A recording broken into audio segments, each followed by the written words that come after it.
कुरान करीम अल्लाह पाक की एक ऐसी लाजवाब बेमिसल बेमिसाल किताब है, जितने यकीन के साथ इसको पढ़ा जाए उतने ही इसका फ़ायदा और इसके असरात होते हैं।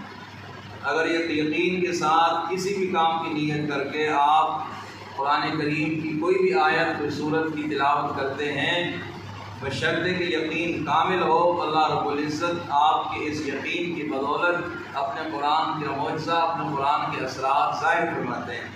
शाह अब्दुल अज़ीज़ मुहद्दिस देलवी रहमतुल्लाह अलैह की खिदमत में एक नौजवान आकर कहने लगा कि आप कहते हैं कुरान में हर चीज़ का इलाज है, हर चीज़ की शिफा है, हर चीज़ के तरीका मौजूद है। फरमाने लगे बिल्कुल। वो कहने लगा ये पत्थर हैं, ये मिट्टी के कुछ ढेले हैं, ये आप सोने के बना दें। शाह अब्दुल अज़ीज़ मुहद्दिस देलवी रहमतुल्लाह अलैह ने एक तस्बीह पकड़ ली और सूरत फातिहा पढ़नी शुरू कर दी। सूरत फातिहा पढ़ते जाते हैं और उस पर फूंक मारते जाते हैं। कुछ देर के बाद आपने उससे कहा कि ये कपड़ा हटाओ। जब कपड़ा हटाया तो देखा वो सोना बन गए।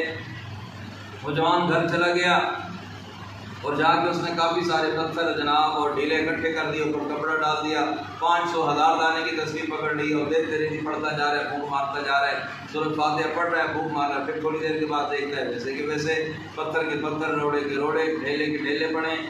फिर जनाब दोबारा पढ़ना शुरू कर दिया। काफ़ी देर पढ़ता रहा, सुबह शाम तक पढ़ता रहा, लेकिन उसमें कोई तब्दीली नहीं आई। अगले दिन शाह साहब रहमतुल्लाह अलैह के पास आकर कहने लगा, तुम मौलवी बड़ी अजीब लोग हो, खूब कुछ करते हो, हमें कुछ बताते हो। फरमाने लगे हज़रत क्या हुआ? कहा मुझे फातिहा बताया, मैं तो पढ़ पढ़ के थक गया, मेरे पत्थर तो सोना नहीं बने, आपकी कैसे बन गए? आप लगता है आपने मुझे कुछ और बताया, खुद कुछ और पढ़ते थे।